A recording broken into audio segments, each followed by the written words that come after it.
ሰላም ጤና ይስጥልን ተመልካቾቻችን ከአንከር ሚዲያ ዝግጅት ክፍል ያክብሮት ሰላምታችንን እናቀርባለን። ጥር 9 ቀን 2018 ዓመተ ምህረት በዕለተ ቅዳሜ የአማራ ፋኖ አደረጃጀቶች ወደ አንድ መተው የአማራ ፋኖ ብሔራዊ ንቅናቄ በሚል መጠሪያ በይፋ መመስረታቸውን አስታውቋል። የንቅናቄው መመስረት ትግሉን ያፋጥነዋል፣ ያአገዛዙን እድሜም ያሳጥረዋል ተብሎ ይጠበቃል። ተስፋ ያደረጉ የአማራ ተወላጆች እንደዚሁም ትግሉን የሚደግፉ ኢትዮጵያውያንም የደስታ ስሜታቸውን እየገለጹ ነው። አመራር መርጦ ወደ ስራ መግባቱንም ንቅናቄው አስታውቋል። የመጀመሪያውን የፖሊት ቢሮ ስብሰባ በዛሬው ዕለት ማከናወኑን አስታውቋል። በአመሰራረቱና በአንዳንድ ጉዳዮች ዙሪያ ከአማራ ፋኖ ብሔራዊ ንቅናቄ ተቀዳሚ ምክትል ሊቀመንበር ከአርበኛ መከታው ማሞ ጋር አጠር ያለ ቆይታ እናደርጋለን። በጣም አመሰግናለሁ አርበኛ መከታው ማሞ። እንግዲህ ብዙ ስራ አለባቸው። የተወሰኑ ደቂቃዎችን ከስራ ላይ ወስጄ ነው እንግዲህ አስተያየት እንድትሰጠኝ የጋበዝኩ። በቅድሚያ እንኳን ደስ አላችሁ ለማለት ወዳለሁ። እንኳን ደስ አላችሁ።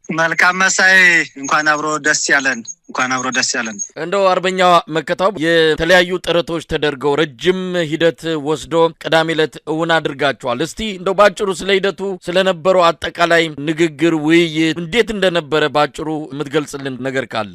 አመሰግናለሁ። እንግዲህ ያው ይታወቃል የአማራ ፋኖ ለብዙ ወራቶችን ያደረግንበት ሁኔታ አለ ይሄንን አንድነት ለማምጣት። ከዚህም አለፍ ብሎ በዚህ 3 እና 2 አመታት ውስጥ በሁለት ጎራ ሆነን ስንታገል ቆይተናል። ይህም ሁለት አይነት አደረጃጀት ያው ብዙ ውጣ ውረዶችን አስከፍሎናል። ነገር ግን የአማራን ሕዝብ በአጭር ጊዜ የነበረውን አደጋና ያለበትን የህልውና ችግር ለመቅረፍ አንድ አማራዊና አንድ ድርጅት ፈጥረን አሁን ካለበት መከራ ለማውጣት በቅንነትና በመመካከር በጥቅሉ ያለንን የአንድነት ፍላጎት ሁላችንም ራሳችንን አሸንፈን የህዝባችንንና የሰራዊታችንን ስነልቦና በመረዳት እንዲሁም እዚህ መከራ ውስጥ የገባውን የአማራን ህዝብ ጭቆናና ግፍ እየተፈጸመበት ያለውን የአማራን ህዝብ በአጭር ጊዜ ካላው ላይ ለማላቀቅ ሁላችንም ራሳችንን ዝቅ አድርገን ቅድሚያ ለትግሉ ቅድሚያ ለህዝብ በመስጠት ህዝባችንም ሰራዊታችንም ሲጠይቀው የነበረውን አንድነት ለማምጣት እንዳልኩት በቅንነት በፍቅር ሁላችንንም ያለውን መተቻቸት ትተን ወንድማማችነትን አስቀድመን የአማራ ፋኖ ብሔራዊ ንቅናቄ ጥር 9 ለህዝባችን ለሰራዊታችን ለመላው ለአማራ ህዝብ ለዓለም አቀፉ ማህበረሰብ ለህዝባችን ደጋፊ ይፋ አድርገናል ማለት ነው። በዚህ ሂደት ውስጥ ያው ብዙ ነገሮች ይኖራሉ። ምክንያቱም ተቋም እንደዚህ ዝም ብሎ የሚፈጠር አይደለም። ድርጅት ዝም ብሎ በአንድ ቀን የሚፈጠር አይደለም። ብዙ ውጣ ውረዶች አሉት። ይሄንን ሁላ በውስጥ ያለንን ችግር ሙሉ በሙሉ በመፍታት አንድ ልብ በአንድ ሳምባ ተንፈሰን ይሄንን ትግል ለህዝባችን ይሄው ይፋ አድርገናል ማለት ነው። አርበኛ መከታው ወደ ኋላ መለስ ብሎ ሲታሰብ የተከፈለው መስዋዕትነት በግራ በቀኝ የአማራ ህዝብም እናንተም የድርጅት አመራሮችን በተለያየ መልኩ ያጣችሁበት የአማራ ህዝብ ዋጋ ከፍሎ በመጨረሻም እውን ሆኗል። እንደው ወደ ኋላ መለስ ሲባል ይሄ ቀን መርፈዱና ዋጋ ማስከፈሉን ስታስቡት ምን አይነት ስሜት ይሰጣችኋል? ይሄን ጊዜ ያህል መፍጀት ነበረበት ወይ? እንግዲህ ይታወቃል የአማራ ህዝብ በዚህ በ50 ምናምን ዓመት ውስጥ አንድ ድርጅት እንዳይኖረው አንድ ተቋም እንዳይኖረው የአማራ ህዝብ ተበታትኖ እንዲቀርና እንዲሁም እንደ ባዕድና እንደ መጤ እንዲታይ ተደርጓል። በዚህ 50 ምናምን ዓመት ውስጥ ማለት ነው። የዚህን የ50 ምናምን ዓመት ሴራ በጣጥሶ በዚህ 2 ዓመትና 3 ዓመት ውስጥ አንድ ድርጅት መፍጠር ማለት ቀላል ነገር አይደለም። አማራ ሲባል ትልቅ ህዝብ ነው፣ ህግ አክባሪ ነው። አማራ እንግዲህ ታሪኩ ብዙ መዘርዘር ይቻላል። አንዳንድ የነበሩ የልዩነት መንገዶች መፈጠር የለባቸው ነበር። እነኚህ ሙሉ በሙሉ እናምናለን። ነገር ግን ከሴራው አገዛዙም እንዲሁም ደግሞ አማራ መስለው በስምም በመናገርም የአማራን ቋንቋ በማወቅ ሁሉ ነገር አማራ ሊመስሉ ይችላሉ። በብዙ የተተበተበን ሴራ በጣጥሰን ነው በዚህ 2 ዓመት ውስጥ ያመጣ ነው ማለት ነው። ይህ ሲባል በቀላል የሚመጣ አይደለም። ብዙ መስዋዕትነትን አስከፍሏል። ብዙ ነገሮችን አሳጥቶናል። ይህም እንዳለ ሆኖ ግን ከነበረበት የአማራ መከራና የአማራ ሲቃይ ከነበረበት ሴራና ትብትቦችን እንደ ሸረሪት ድር በየዙሪያው በየውስጡ ብዙ ያደሩ ሴራዎች ነበሩ። እነኛን በጣጥሶ መምጣት ቀላል አይደለም። ነገር ግን እንደ ህዝብ እንደ ታሪክም እንዳልኩት የአማራ ህዝብ ብዙ ዘመናትን ሲያስተዳድርና ህዝብን መልካስ ይዞ ሀገር ሰርቶ ከተማ ቆርቆሮ የነበረ ቢሆንም ከዚህ ከትልቅ ህዝብ ይሄንን ሁኔታዎች ማሳለፍ የለብንም ነበር። ነገር ግን አሁን የሆነው ሆኖ በአጭር ጊዜ መሳካቱ አሁንም ከምንም በላይ ደስታ ነው ብዬ ነው ማምነው። እኔ ወደፊት ያለውን ነገር ብዙ ዋጋ ብዙ ነገሮችን እንትን ብለናል። አሁን እምንክሰውና ይሄንን በአጭር ጊዜ እስካሁን ወደ ኋላ መለስ መለስ ብለን የምናያቸውና ብዙ ነገሮች ያጣናቸውን በአጭር ጊዜ ለመካስ ነው አሁን መጣር ያለብን ብዬ ነው ማስበው። እንግዲህ የህዝቡን ስሜት የሰራዊቱን አቀባበል እንዴት አያችሁት? አንድም ግፊት የነበረው ከህዝቡ ነው፣ ሌላው ደግሞ ከራሳችሁ ሰራዊት ጭምር አንድኑን እያሏችሁ ጫና ይፈጥሩባችሁ እንደነበረ እንከታተላለን። የህዝቡና ሰራዊቱን ስሜት እንዴት መግለጽ ይቻላል በዚህ በአንድነቱ ምስረታ? እውነት ለመናገር ሁላችንም ውስጣችን ያለው ስሜት ያለው ደስታ እንዳለው ሆኖ ግን የህዝቡንና የሰራዊቱን ደስታና ፍላጎት ደግሞ ስንመለከት ያው የሚያስለቅስ ነው። እውነት ለመናገር የሚያስለቅስ ነው። እኔ በግሌ እንደ አንድ ግለሰብ ደስታውንና ስሜቱን አንድነቱ በተበሰረበት ሰዓት በየሁሉም ያለውን ቀጣና ስሜት ሳዳምጥ ያስለቅሳል። እውነት ለመናገር ተሸክሞናል ማለት ይቻላል። በቃ ህዝቡም ሰራዊቱም ተሸክሞን እዚህ እንዳደረሰን ነው የተሰማኝ በጥቅሉና እንግዲህ ይሄ ትግል የመከታ ወይም የሌላ የከበደ ያበበ ትግል አይደለም። የህዝብ ትግል ነው። የህዝብ ትግል ነው። ህዝባዊ ነው ትግሉ። እንደ ህዝብ ነው እየተጨፈጨፍን ያለ ነው። እንደ ህዝብ እንድንጠፋ ተፈርዶብናልና በጥቅሉ የህዝብ ትግል በመሆኑ ህዝቡ ደግሞ ይሄንን ሲያገኝ ይሄንን ሲጠይቅ የነበረውን አንድ ሆኑ ሲል የነበረውን አንድነት በዚህ ዕለት አንድ ሆኖ በማየቱ የተሰማውን ደስታ የገለጸበትን ደስታ እውነት ለመናገር ከምንም በላይ በጣም የሚያኮራና የሚያስደስት ሆኖ ነው ያገኘ ነው። መሳይ ሌላው በዚህ አስተዋጽኦ ያደረጉ አካላት አሉ። በእርግጥ በመግለጫችሁ ላይም ምስጋና ያቀረባችሁበት ሁኔታ አለ። እንግዲህ መሳይ ያው በእኔ አቅም የሚገለጽ አይደለም። እንግዲህ የአማራ ህዝብ ነው ሊያመሰግናቸውም ታሪካቸውንም ሊገልጽ የሚችለውና እንግዲህ እንደ አንድ ድርጅት አመራር ከምንም በላይ ላመሰግን የምወደው አማራ ያው እንግዲህ ባህል አለው፣ ወግ አለው፣ እንዳልኩት መልካም ስነ ስርዓት ባለው እነኚህ ሰዎች ከአማራ አብራክ የወጡ የአማራ እንቁ ልጆችና ምሁራኖች ስለሆኑ እጅግ እኔ በእኔ ቃል አይደለም የሚገለጸው። እንግዲህ መላው የአማራ ህዝብ ይወዳቸውና ይህን ልፋታቸውን ነገ ለህዝብ ይፋ አድርጎ ሊያመሰግናቸው ይችላል ብዬ አስባለሁ።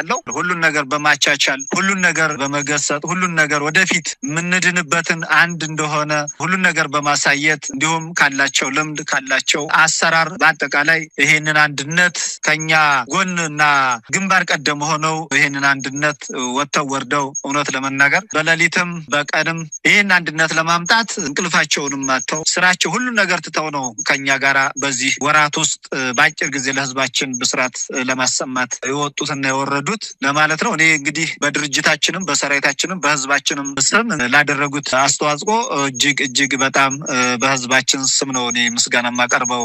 መሳይ አርበኛ መከታው እንግዲህ የስልጣን ክፍፍል ተደርጎ ሁሉ ነገር ተጠናቆ አንዳንድ ሌሎች ስራዎችን እየሰራችሁ እንዳለ መረጃውን ሰምቻለሁ። ለማንኛውም የአማራ ህዝብ አንድነታችሁን ሲጠብቅ ነበር። አንድነቱ መጣ። እንደው ምን አይነት የአንድነት ድርጅት ነው አሁን የአማራ ህዝብ ያገኘው? ይሄ አዲሱ ብሔራዊ ንቅናቄን ስትገልጸው ምን አይነት ነው? ከትግልም ከተለያዩ ነገሮች አንጻር ይህንን ድርጅት እንዴት ትገልጸዋለህ? እንግዲህ ይህን ድርጅት ልገልጽበት የምችለው የአማራ ህዝብ ለረጅም ጊዜ ተበታትኖና ተነጣጥሎ በተናጠል እየተገደለና እየተጨፈጨፈ ሰሚ የለውም ነበር።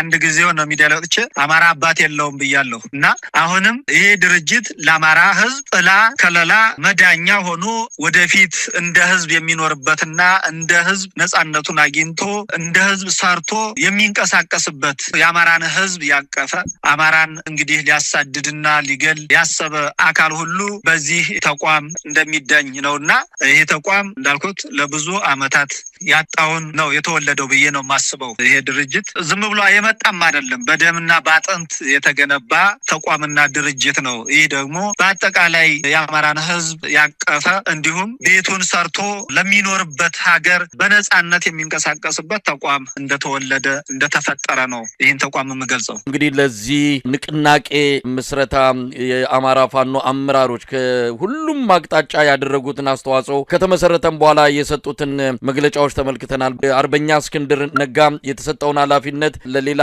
አካል እንዲሰጥ በሚል ያቀረበው ደብዳቤ በግራ በቀኝም በተለያየ አስተያየት ተወስዷል። ድርጅቱ በተመሰረተ በማግስቱ ይሄ መሆኑ ቅር ያሰኛቸው ወገኖች፣ በእስክንድርም የታየው እንደዚህ አይነት መንፈስ እንዴት ሊገለጽ ይችላል?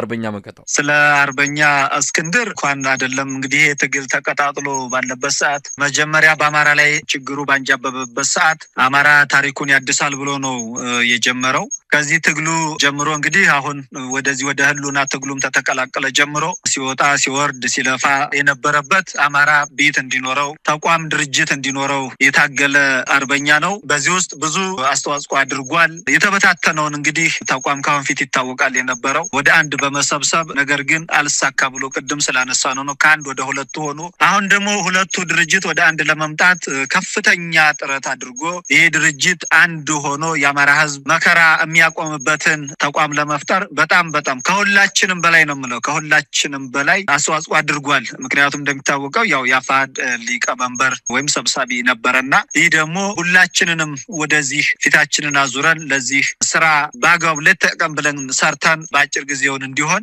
የበኩሉን ለቴክኒካል ኮሚቴውም ሐሳቡን በማቅረብ መታ ያለብንን ነገሮች ሁላ እንድንተው አድርጎ ለዚህ ድርጅት በጣም ከፍተኛ አስተዋጽኦ አድርጓል ማለት ነው። ይሄ ተቋም ከተፈጠረ በኋላ ሁሉም ወደ አንድ ከመጣ በኋላ ወደ ፖሊት ቢሮ ያው የፖሊት ቢሮ ነው መጀመሪያ እንዲቋቋም እንትን ያለው ይሄ ትግል አንድ ሆኖ ማየት ብቻ ነው የምፈልገው። ይሄ ድርጅት አንድ ተቋም አንድ መርህ ፈጥሮ በአንድ መታገሉን ነው የምፈልገውና ስለዚህ ወደ ፖሊት ቢሮ ባልገባ ምንም አይነት ችግር የለም። በየትኛውም መንገድ በየትኛውም ሁኔታ ይሄንን ተቋም ላገለግል እኔ ፍቃደኛ ነኝ። ምክንያቱም እንዲፈጠር ይሄ ድርጅትም እንዲመጣ ትልቅ ድርሻም በመስጠቱ አሁንም ድርጅቴ ነው ተቋሜ ነው።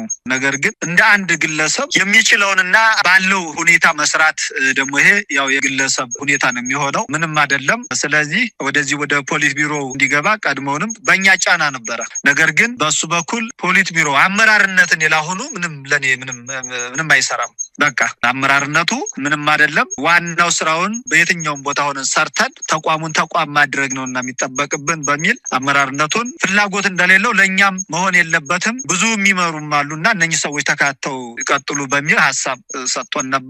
በእኛ በኩል ካለው ችሎታ ካለው የፖለቲካ ለብዙ ዘመናት እንግዲህ ይታወቃል ለብዙ አመታት ትግሎችን አድርጓል ብዙ ልምድ አለውና ከልምዱ አንፃር እንዲያግዘን እንዲያጠናክረን በሚል ጫና አድርገንበት ነበረ። ነገር ግን በሱ በአሁን ባለበት ሁኔታ እኔ በየትኛውም ቦታ ሆኜ መርዳት እችላለሁ ስላለ ያንን ነገር ያለ መቀበሉን ይሄን ደግሞ ለህዝብም ሌላ እንዳይመስል የሌላ የኩርፊያ ወይም ደግሞ የሌላ ነገር እንዳይመስል ያንን ያሳወቀበት ሁኔታ ነው። ይሄ ደግሞ በደብዳቤው ላይ ለኛም ባሳወቀበት ያው ይፋ የሆነበት መንገድ አለ። ህዝብ ደግሞ ይሄንን ማወቅ አለበት። እንደው ዝም ብሎ የጥላት አጀንዳ የጥላት ሁኔታ ዝም ብለው እንደፈለጋቸው የሚያራግቡት ሁኔታ አለ። ይሄ ደግሞ ያው ካሁን ፊት የመጣንበት እንደሆነ ይታወቃል። ነገር ግን በቀናነት በትህትና ነው ሁሉን ነገር የተደረገው። እዚህ ያለ የፖሊት ቢሮም ደግሞ በትህትና ነው ሁሉን ነገር የተቀበለው። እሱም በትህትና ነው ያቀረበው ማለት ነው። እንግዲህ አርበኛ መከታው ድርጅት መመስረት ብቻውን በቂ አይደለም። በእርግጥ ሲጠበቅ የነበረ ሁሉም በጉጉት ይሄንን ቀን ለማየት ሲናፍቅ ነበረ። በመጨረሻም አግኝቶታል። ነገር ግን ድርጅት መመስረት ብቻውን ግብ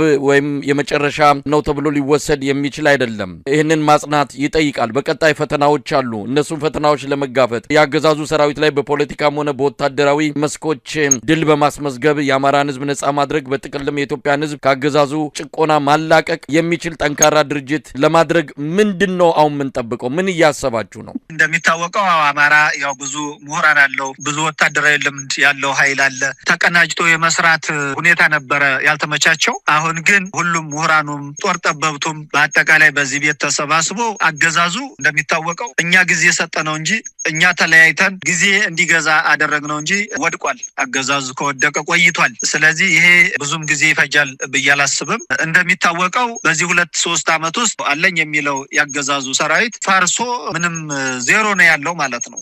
ያለው ይሄው ያማራ እንደሚታወቀው ያማራው ሆዳም ካድሪ ምናምን እንዲህ ይለፈልፋል እንጂ አገዛዙ ወድቋል። ደግሞ ያማራን ትግል የሚፈልጉት ያማራን አንድነት ሲጠብቁ የነበረው በየትኛውም ያማራን ትግል መቀላቀል የሚፈልገው አካል ደግሞ በቅርብ ጊዜ ይህንን ስርዓት እየጣለ እየለቀቀ ወደዚህ ወደ አማራው ቤት ይሰባሰባል ብዬ አስባለሁ። ስለዚህ በወታደራዊም በፖለቲካዊም ተቀናጅተን ተጠናክረን እንሰራለን። በስራም እናሳያቸዋለን። ስራችንን አይተው አካሄዳችንን አይተው ደግሞ በቅርብ ጊዜ ወደኛ እንደሚቀላቀሉና አገዛዙ እንደሚያበቃለትና እንደሚወድቅ ምንም ጥርጥር የለኝም።